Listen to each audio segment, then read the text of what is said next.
Hey everyone. Before we get into this week's episode, I wanted to explain what we intend this episode to be about. We're going to be having real talks about lived experiences around race, identity, and other dimensions of diversity.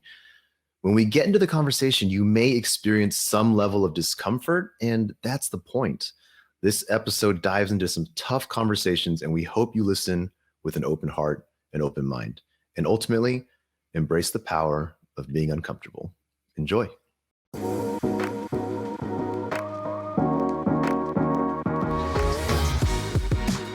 Hello, and welcome to Love as a Business Strategy, a podcast that brings humanity to the workplace. We're here to talk about business, but we want to tackle topics that most business leaders shy away from. We believe that humanity and love should be at the center of every successful business. I'm your host, Jeff Ma, and I'm a director at Softway, a business-to-employee solutions company that creates products and offers services that help build resilience and high-performance company cultures. I'm joined today by my good friends and colleagues, Chris Petrie, Vice President at Softway. Hey, Chris. Hey. And Frank Dana, Director at Softway. Hi, Frank. Hello, everyone. How are y'all doing today? Yeah, I'm really excited because we have am I supposed to answer that question? I mean, it wasn't rhetorical. I just genuinely wanted to know, Jeff. Oh, you said, I assume that you want the audience to know how. Never mind. Each episode, we're diving into one element of business or strategy and testing our theory of love against it. And I am very excited for our guest today. He's been waiting patiently to be allowed to enter this conversation. His name is Victor Scotti, and he is a DEI practitioner and Black student advocate. He is the founder and chief inspiration officer of Moving Mountains LLC, which accelerates the possibilities of high-achieving Black boys through curated experiences that inspire innovation, spark creativity, and cultivate dreams. Amongst many other things he's doing, which I'm going to actually hold off on and allow him to elaborate as we get to know him here. But welcome to the show, Victor. Thank you for having me. I'm so excited to have this conversation. We're going to get into your story and kind of all your passions. But before we do that, we do a little thing called icebreakers. It's often very awkward and seemingly unnecessary, but we refuse to stop doing it. So we're going to do that. And I never see these questions until we get to this point, and here we go. Okay. Chris, you're first on my list. Chris, would you rather have unlimited first-class tickets or never have to pay for food again? Unlimited first-class tickets. You know, Maggie chose these. So Maggie I can chose these. I think she should have known the answer to that. So here's how I feel about the reason why I'm not a huge fan of like just taking free food is because I am particular about the food. Oh, got it. And if someone else is choosing what I eat, that's going to be dead on arrival. So I would rather have somebody pay for first-class tickets, and you didn't tell me I had a limit on the number of trips I can take. So I could live in a plane for the rest of my life, to be honest. And, you know, from there, I'll pay for the food that I'm going to eat. Well, they didn't say someone else. The question doesn't say someone else would pick your food. It says you never have to pay for food again. So you go wherever you want. You just never get a bill.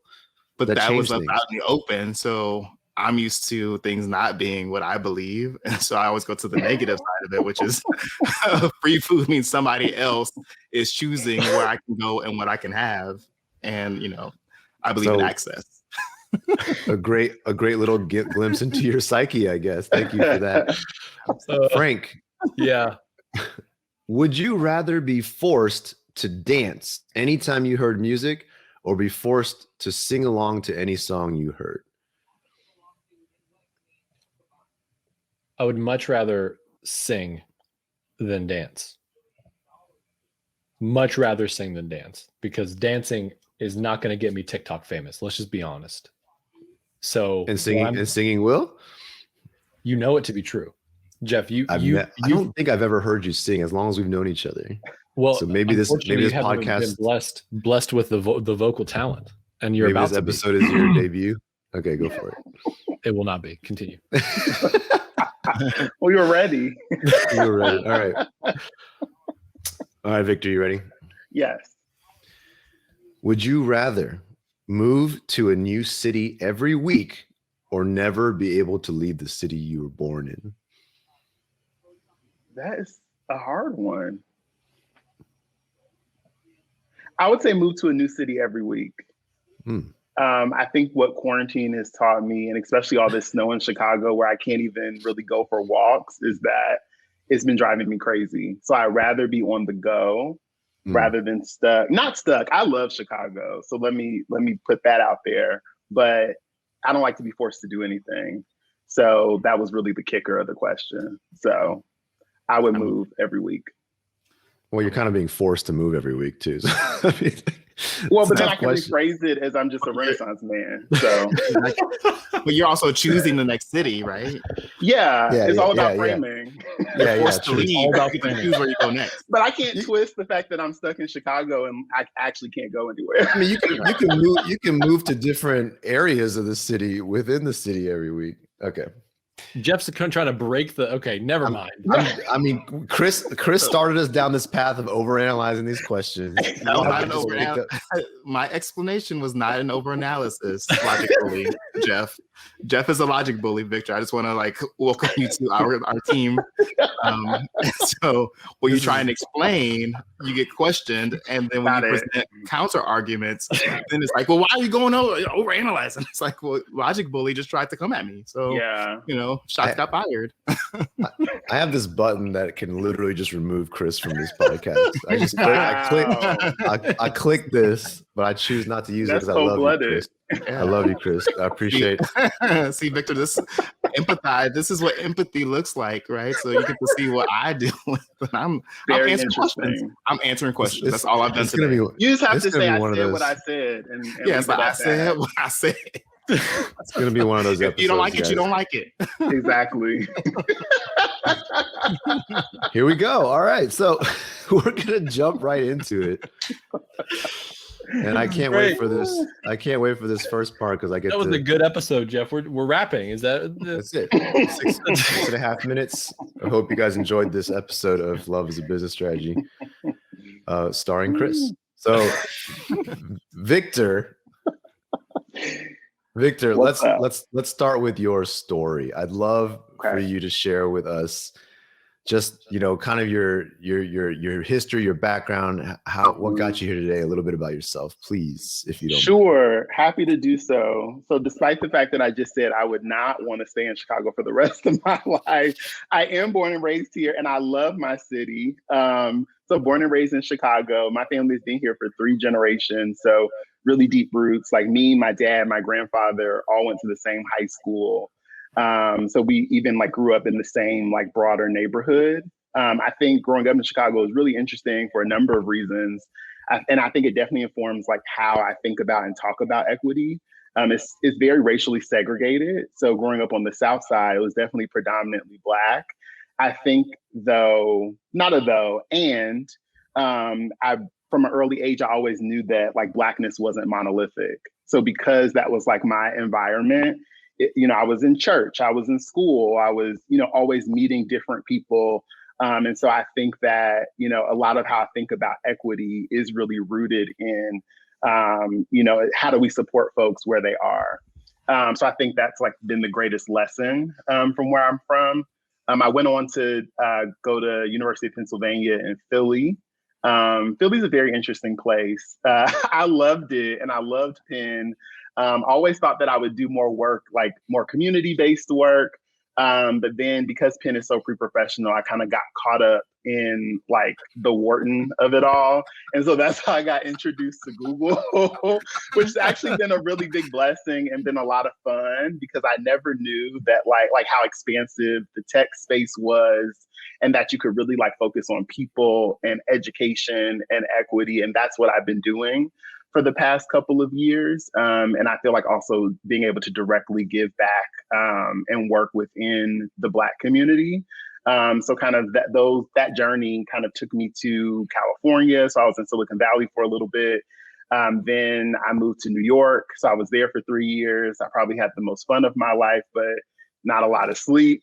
And so then I wanted to move back to Chicago, partly for family reasons, but also because I think that Chicago is a good medium between the Bay Area and New York. So I feel I've really been able to build and craft a life.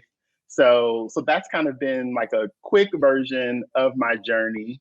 Other than that, I am a really big family person. So my parents and my sister all live here.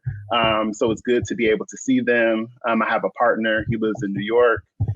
His name is Gary. So once he hears this, shout out to him. He's amazing. And so, No.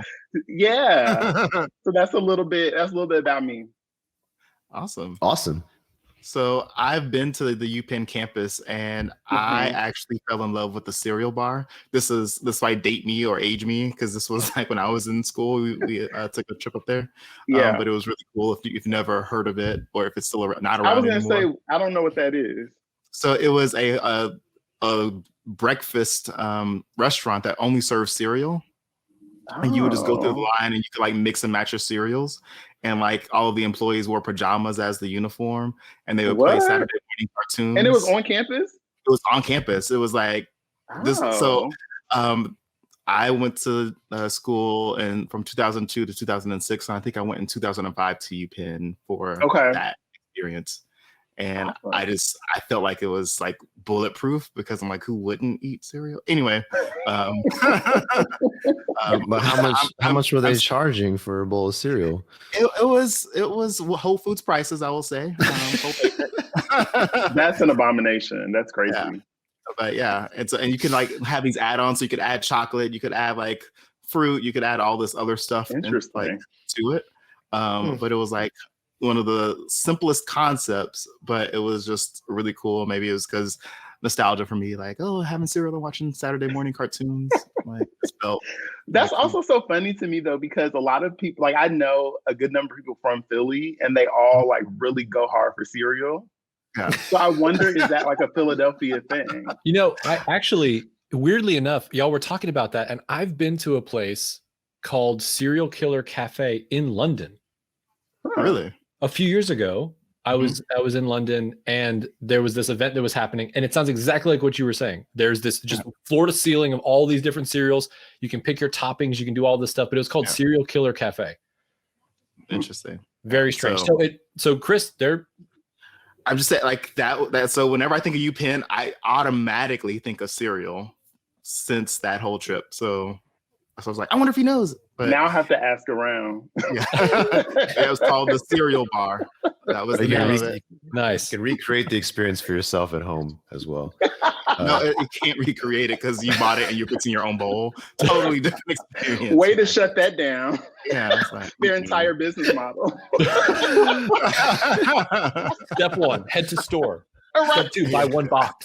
All right. So Victor, I want to home in a little bit on like what you're doing right now. Like talk about what you're up to, and you know what your passions are.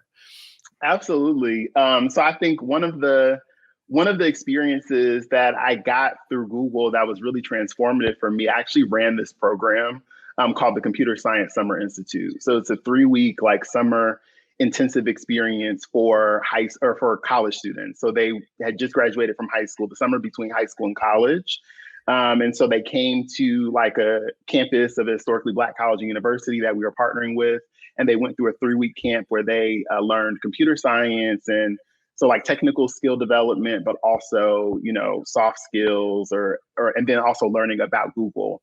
And so that was really transformative for me as a program manager of that, because it dawned on me, I'm like, well, we're at historically Black colleges. So like 98% of my students identified as Black.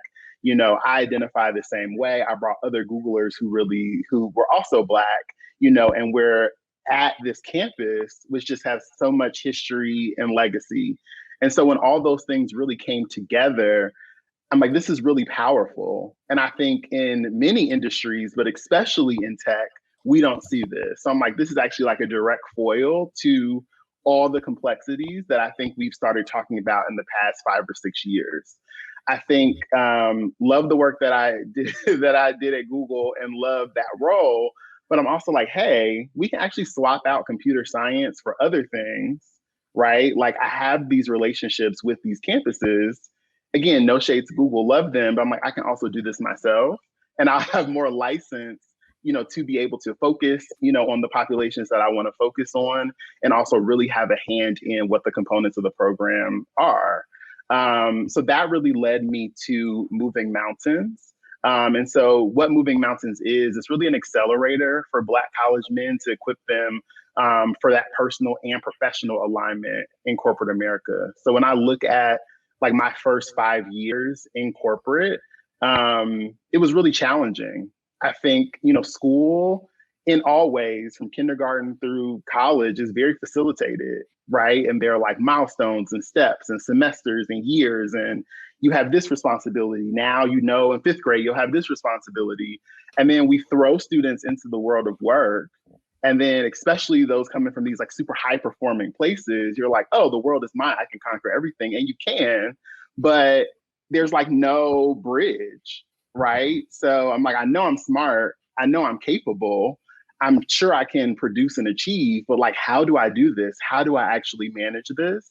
And I think that when we talk about groups that have been like historically excluded from certain industries, I think that that's even tougher. And so that's how I really got to this work. And I think, Black men, we don't focus on Black men in corporate America. I think the more we talk about equity, the more we talk about intersectionality, I think it's easier to, and when you actually look at the data, a lot of times Black women in corporate America, company by company, unfortunately, it's staggering, have horrible experiences in that space. So I think from like 2017 to now, entrepreneurship for Black women has increased by 600%. Oh my God. Amazing. Yeah. That, but also that's telling us that they're flocking from corporate, and there are definitely reasons for that. So I think it comes out as like an obvious and very glaring place to focus. But identifying as a Black man myself, also occupying multiple intersections. I'm queer, I'm Christian, I'm also in a Black fraternity, navigating all of that stuff. And when I'm in community with other Black men, with other brothers, there's so much that we talk about. And that's even outside of the perception that I feel like folks have for Black men and boys in America and abroad. So that's a little bit about like why I'm doing what I'm doing and why I think it's so important to focus on folks like me, because I think that we need that dedicated focus and we need to be able to come together in community and really be able to build off of the experiences of one another. Yep. Oh, that's really awesome. And I can tell you from personal experience, that bridge does not exist and you have to build it yourself. Yeah. In those situations, as a Black man trying to get into corporate out of college, I remember I had to literally ask professors to connect me to people. Like any new connection I made, I like clung within an inch of my life to everybody because I never knew like who had something that could turn into an opportunity for me. And so like you become your own salesperson essentially right out of college. Yeah. Sometimes in college, and you're not always equipped with those skills. So I took it upon myself to like learn business etiquette. So whenever my university would offer business etiquette, like in dinner etiquette and all that stuff, like I went to it because I didn't have that. And I saw myself trying to go into corporate lunches and dinners and not knowing how to pick up a fork or which fork to pick up, or just, what conversation to strike up. So all those small little things that, some people take for granted. Many people who, again, come from backgrounds where that equity is not, present or that access is not readily available throughout their childhood. You have to sort of add all this periphery around your formal education to be ready for it. And so I'm really curious to know, like in your experience and with the stories, I'm sure plenty of stories around you and your work that you've done. Have you seen, how Black boys and Black men cope when they don't have access to a program like yours? Like what do they do? Yeah, that's a really good question. I can speak from personal experience, and I can also speak, from, what I've observed and what I've been blessed that people have shared with me. But in my personal experience, I think I continue to achieve and I continue to do all of those things that you said, like, okay, I've always been good at connecting with people, which I think is a really strong strength. So I'm like, okay, let me reach out to Chris, let me reach out to Jeff. And if I have this question, I can ask and, really like step by step crafting my own experience.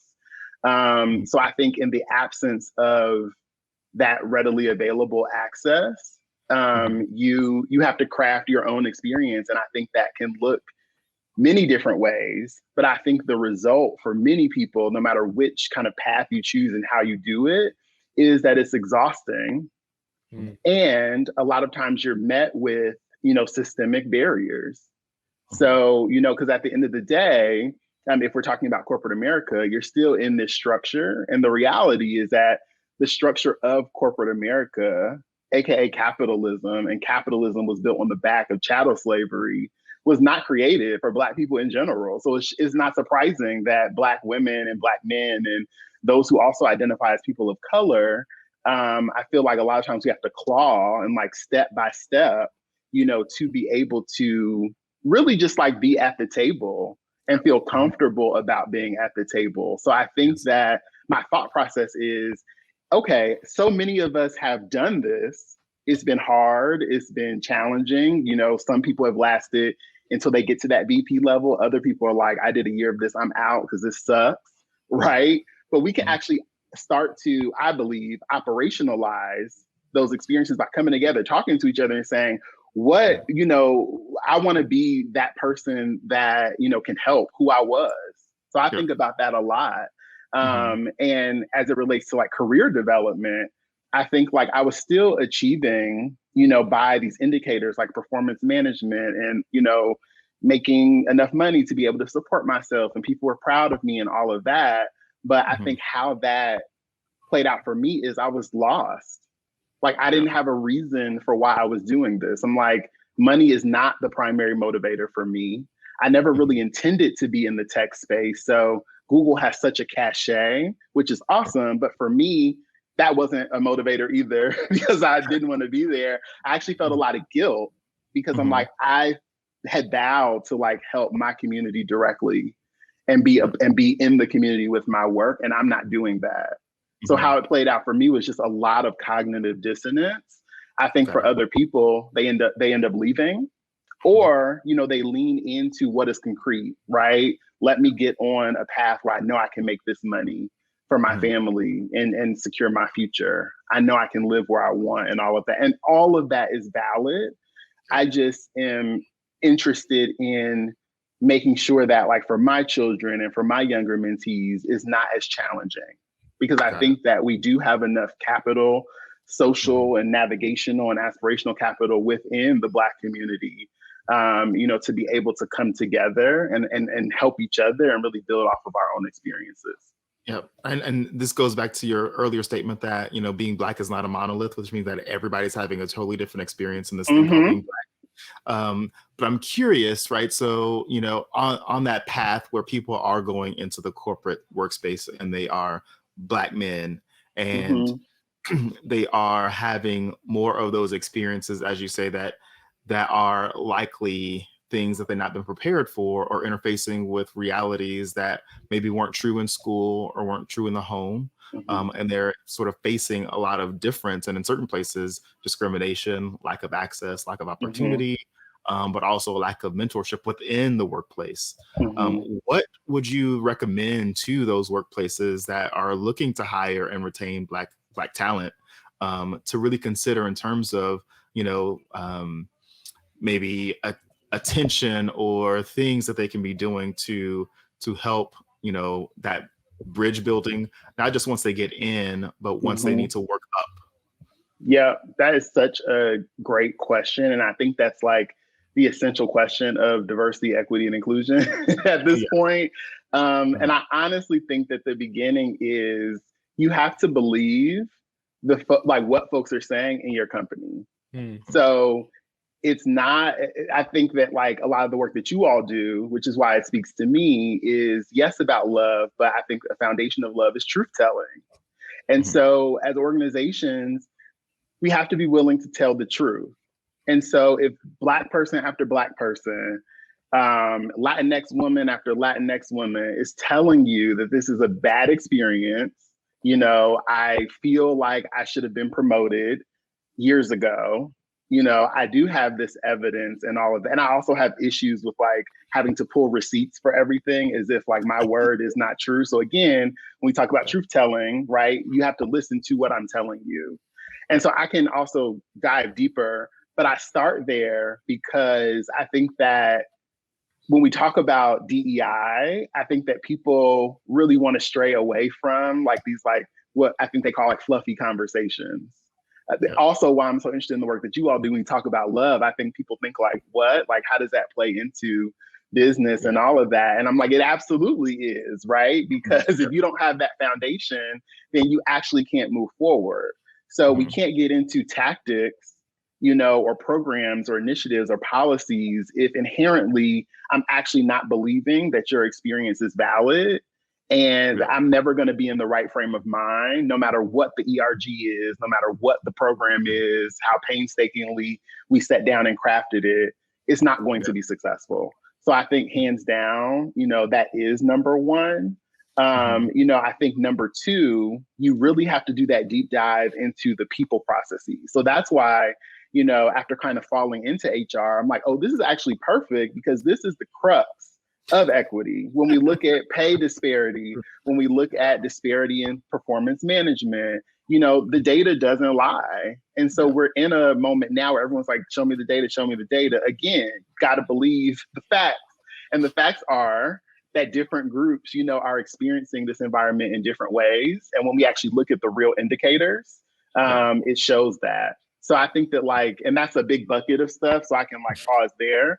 But I think those people processes, I think that's kind of the first place that people need to go. But you have to start with really questioning yourself. And that's why I think this work is so complex, because that personal has to come into the workplace. And so I personally, I have to believe what is happening. And if I don't have a clear vision on what's happening and I'm not willing to believe that, nothing's going to work. Wow. Yeah. No, I think one of the, great sort of Black privileges is that we can grab and hold on to receipts very well because we've been conditioned to. Oh, yeah. So personal and professionally, I keep my receipts, right? And I have email tags with everything, performance management. So when you try to come from me, you actually can't do that. I delete nothing. Nothing is deleted. Fact. Personal email, professional is just never deleted. So I next to Google, my email inbox is the next most query thing, right? So it's I'm not. Everybody's like, why aren't you erasing this stuff? I'm like, because I might need it. But I think getting to that point around the people processes, it is so interconnected into sort of that self-awareness around behavior, but also the ability to believe the stories that may sound unbelievable. And I think that always, or I'm not gonna say always, but that in many times and in many experiences that I've had where trying to speak truth, even objectively, third party, I'm not in your organization, but here are some of the stories, bam, that are coming forward. And everybody's like, you're doing this to scare us. You're doing this to race bait. You're doing this to, sort of make this a negative experience. I'm like, wait, this is not a negative experience for you hearing the story. Imagine living through it, right? Exactly. But there's still this huge amount of disbelief when a lived experience is incongruent from the majority or from the mainstream. Right. And then, that sort of easy ability to just sort of squelch it or brush it aside and continue on with a process or with a policy that will continue to create those experiences elsewhere is groundbreakingly shocking, but also just depressing and disheartening, because it's like you have a human who's telling you that my boss never looks at me. My boss chooses not to have one-on-ones with me. My boss chooses not to properly level me. My boss loves to give me work, but never, wants to give me any credit for it or pay me appropriately, or let others know that I'm doing good and I could be considered for a promotion elsewhere, right?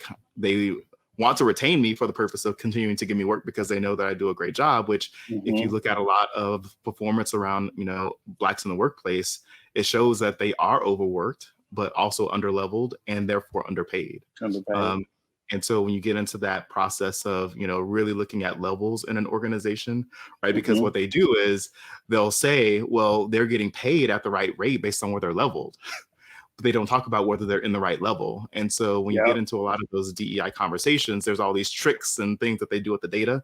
I'm sorry to get on a soapbox, but that is what happens. And so when you're in a place or a position where you're ready to do stuff and do the work, regardless of what your background is. I think that those are the places where you have to really sort of take a magnifying glass and don't wait for the data to come from outside your organization, which to me is always the biggest sort of red flag when an organization says, well, show me how some other organization fixed theirs and then I'll fix mine. And it's like, well, your data. It's like your data is what you should be looking at, regardless of what anybody else is doing, because those are still lived experiences that are getting muted, that are getting pushed out, that are getting ignored, and that are oftentimes leading to EEOC violations, compliance issues, et cetera. And again, nobody's getting wiser, and also nobody's getting helped.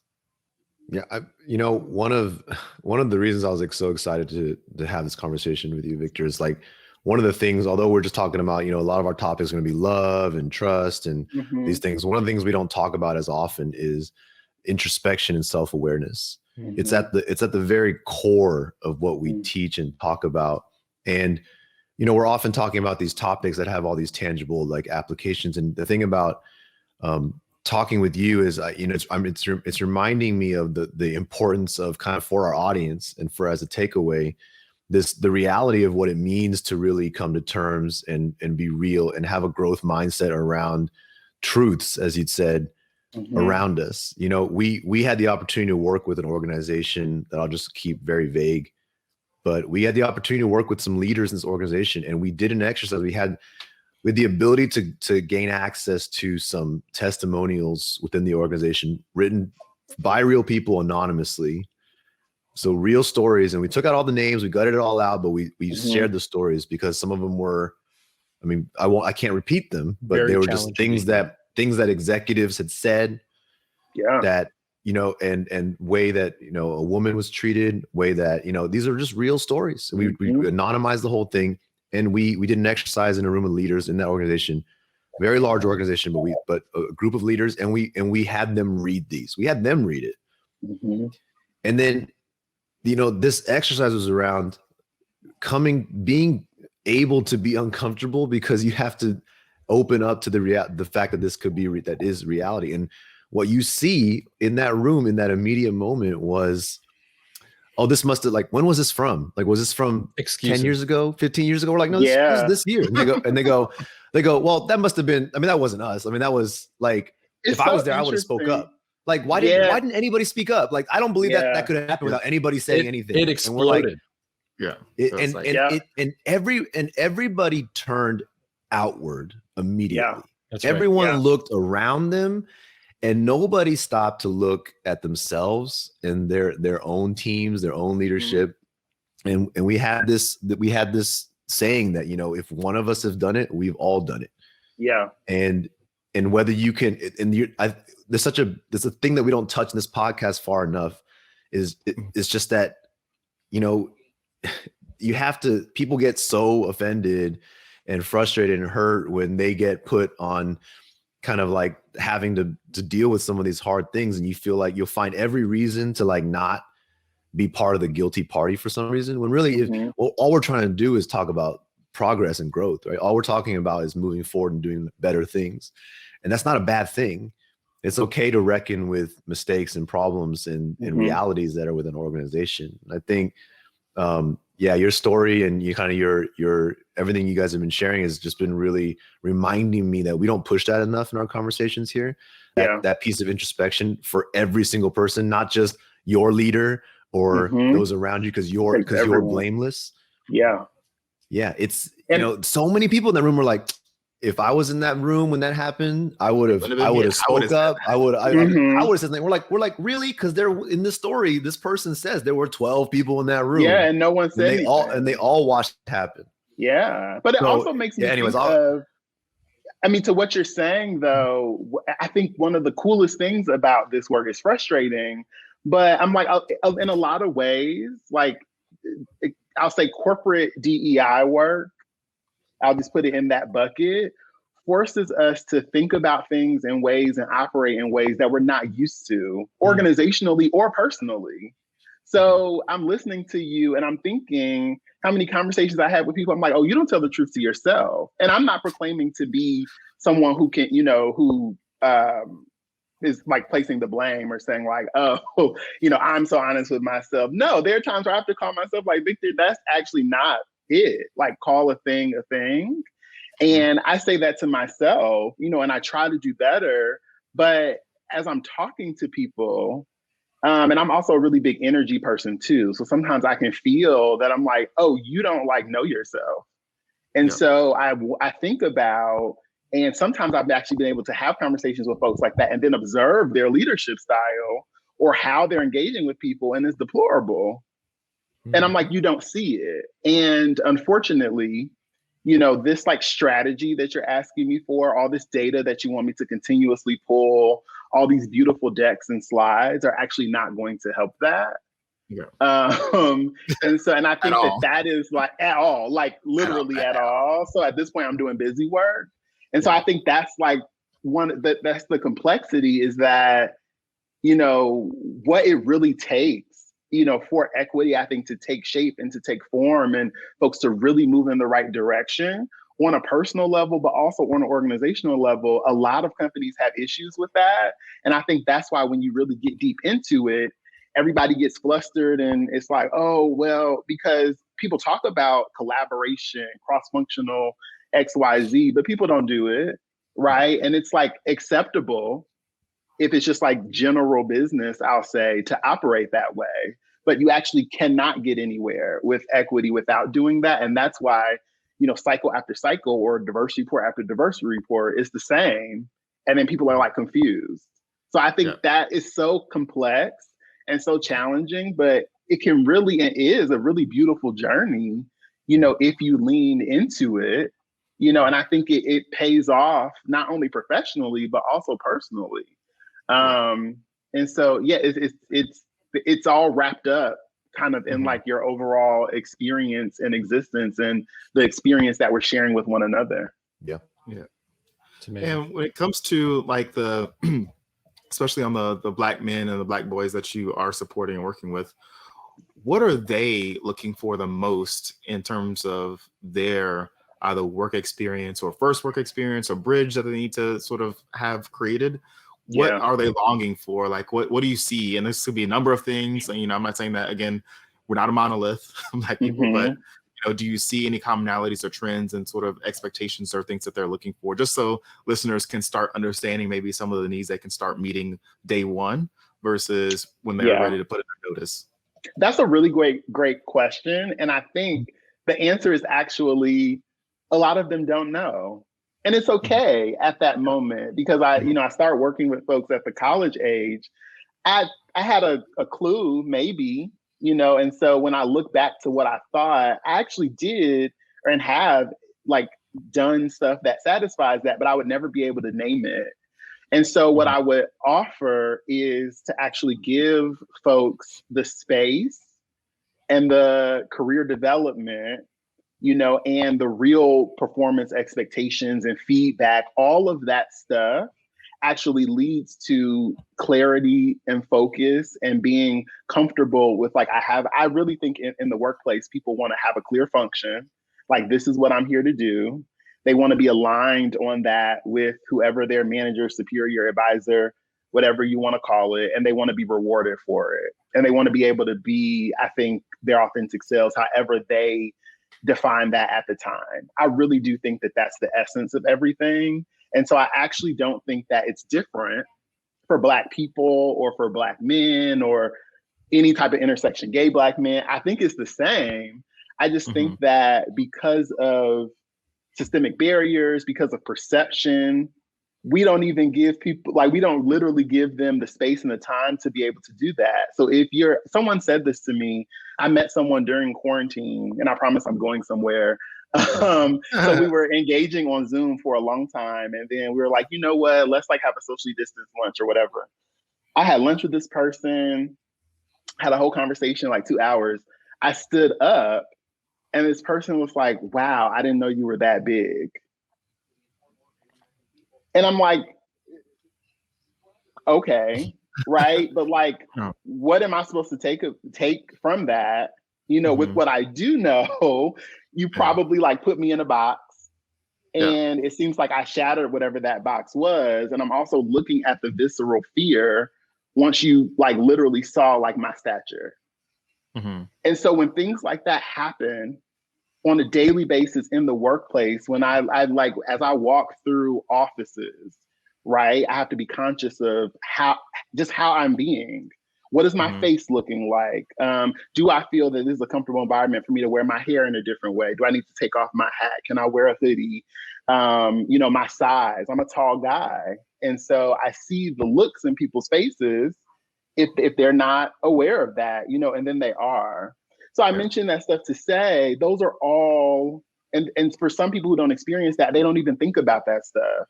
So all that is going through my mind in addition to what I'm here to do. And so then on top of that, there's no clarity there. Because like, you don't know how to give me feedback. Like you actually don't know how to have these conversations with me. So you're not. So then I'm going through all of these things at the same time, organizationally, but also just my mere presence, because I have to be aware for my own safety. So I think, Chris, to your question, I think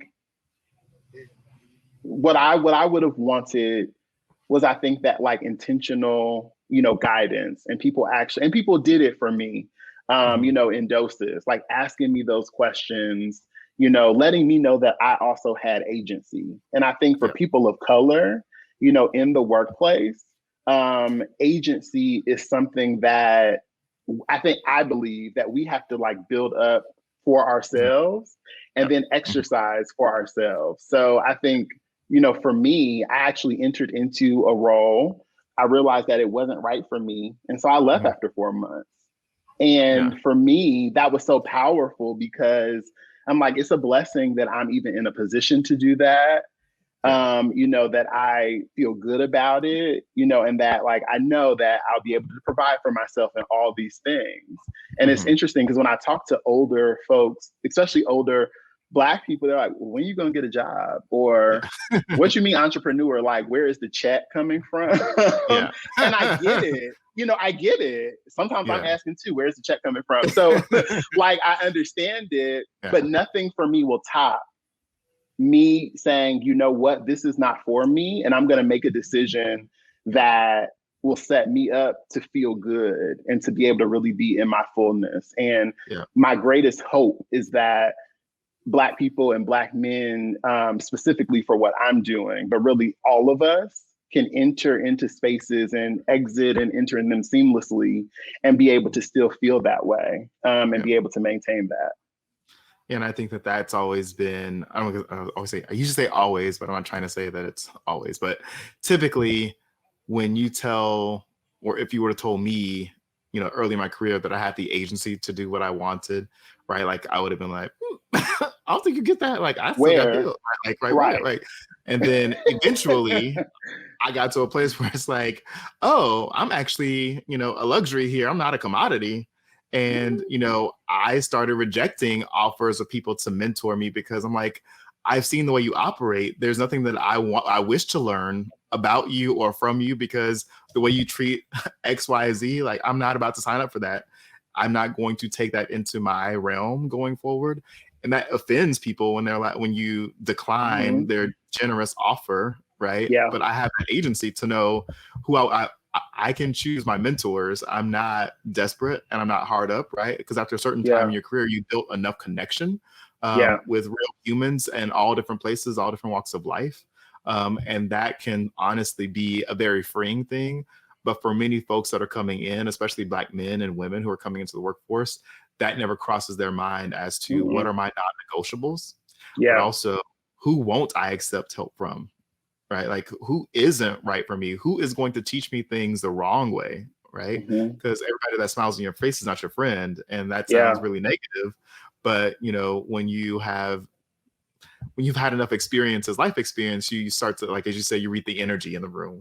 Like, this probably isn't going to bode well for me. Right. Right. So I'm going to exit out and I'll find a nice way to say no, but it's still a no. And I think what's important to me, like everything that you said, yes. And what was coming up for me as you were speaking was, at least, and I'll speak for myself, I used to, like, if I was 10 years younger, so the Victor 10 years ago, and I'm listening to what you're saying, my question would be like, well, how do I get to that point? Like, what does it actually take? Like, when did you begin to understand that? Like, Yeah. how did you say like, oh, Tom, who's trying to mentor me, actually know?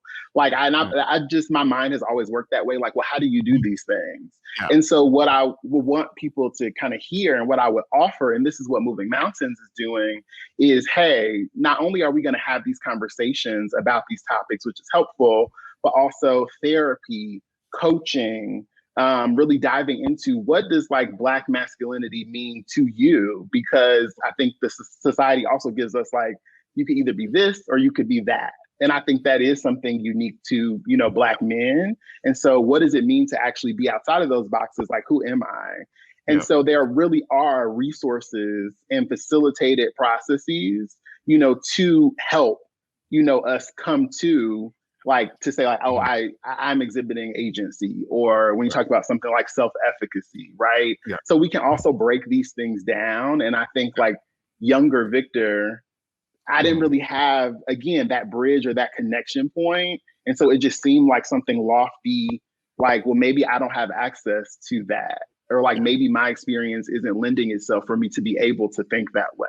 But that's not true, right? Yeah. And so there are like real resources, to be able to, to help us think about these things, and, and to help us really grow into the fullness of ourselves, which I think is the best thing that we can do.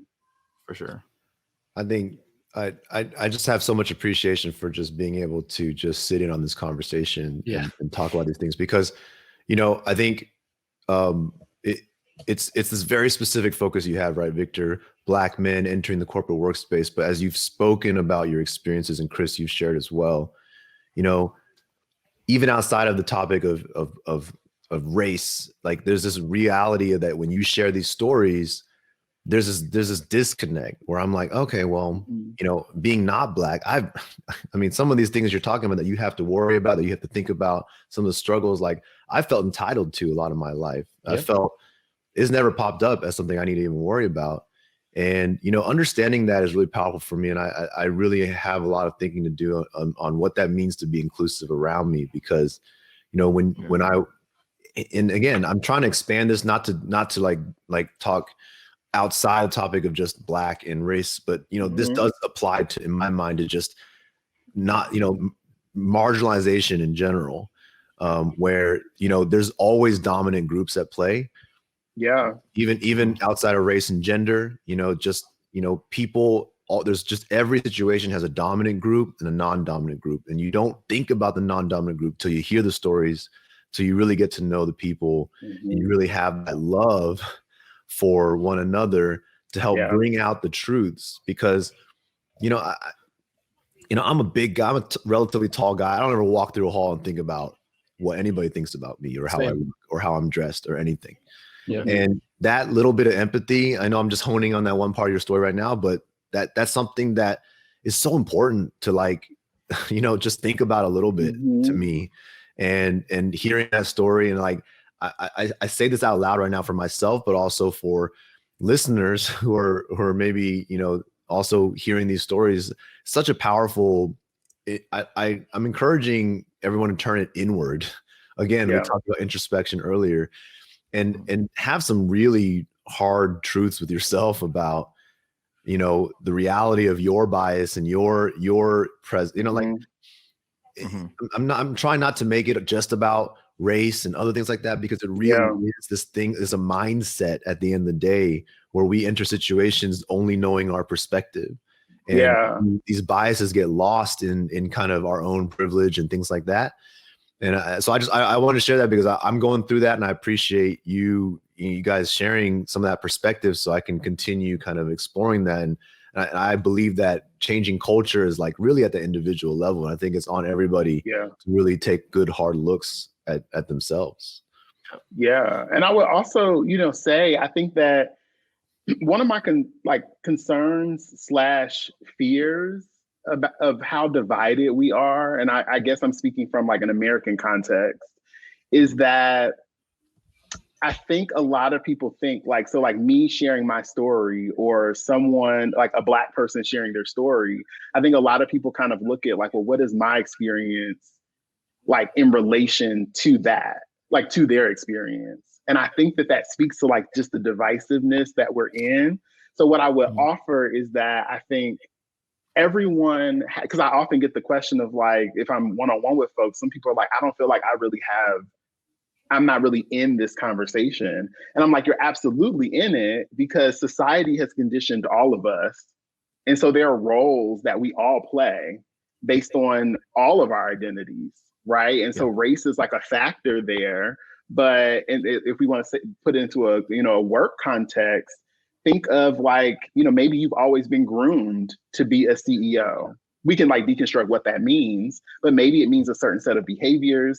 Maybe it means this is how I treat people, or just like, hey, I know I'm the leader. So I might not be like the CEO right now, but everyone has always told me that like I'm going to lead. And so I'm going to act like that from day one, even, in my first job, because I know that that's my reality, right? So I think what people can do is really interrogate like, what roles am I playing? And am I being conscious about them? Yeah. And when you become more conscious and really think about the things that you say and do and how you operate, I think that's how we can all tackle this, together. So it doesn't have to be in relation, to anybody else's experience. Yeah. And just to add on to that, I'm pretty sure there are some listeners who get really skittish or uncomfortable when these kind of conversations come up and they just sit and stew, or they either shut down or they are getting angry because they feel like we're pointing a finger at a particular individual or particular group. And that's not the intent of any conversation where we're trying to break down the walls and the barriers. And so the best way that I've heard how to help sort of get past that feeling that some people might have where they might feel triggered in whatever way that manifests is to really think about comfort. And in many organizations, it's not an intended discrimination. It's not an intended marginalization. It's not an intended, microaggression, but it is something where when we talk about the issues that certain people have faced or experienced in the workplace, a lot of times it's a byproduct of people trying to maintain comfort and harmony in the space, right? And so when you are having these conversations, or as you start getting more comfortable having these conversations, that discomfort is a signal for introspection, not to walk away. Love that. It's time for you to now start understanding, why am I triggered? Why is this offending me? Why am I bothered by someone else's lived experience? Why do I feel guilty if that is where you're going, right? Like, so asking yourself those questions when you start feeling uncomfortable is the best sort of way to walk the journey, versus feeling that and then saying, we need to shut this down. We need to stop this. I don't want to hear anymore. This isn't happening. I don't believe it, right? So going back to your, understanding and receiving truth, but also giving truth, when you start getting into that uncomfortable space, that is the sign that I need to go back and introspect. I must not be fully aware of who I am, what I've been doing, or what others around me are doing that could be hurting or harming others unintentionally or intentionally. And I let my silence allow for that evil to happen. It's awesome. Man.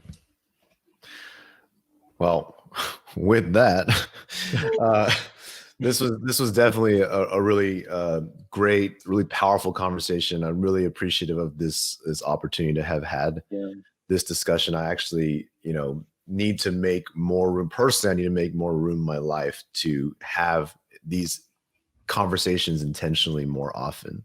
So I actually appreciate this opportunity that fell upon me here to do this episode. So I have a deep personal appreciation for Victor, your time. Thank you so much for taking the time to have a chat with us. Chris and Frank, thank you for joining and sharing perspectives. I'm very in my own head right now, so forgive me as I close this out. Lot to think about, and I hope this was as kind of helpful and impactful for others as well. With that being said, I'd like to close the show out and let everybody know that we are releasing episodes every Tuesday of Love as a Business Strategy. And if you enjoyed this or you have any comments, suggestions, things to add, please let us know at softway.com/labs, LAABS. And we appreciate any reviews and subscriptions you have, and tell your friends, because we are really enjoying the content we're starting to put out here, and people like Victor that we get to meet, and we'd love to know what you guys like to see. So share the love as a business strategy podcast. And with that, Victor, once again, thank you very much. And thank you. See you next week.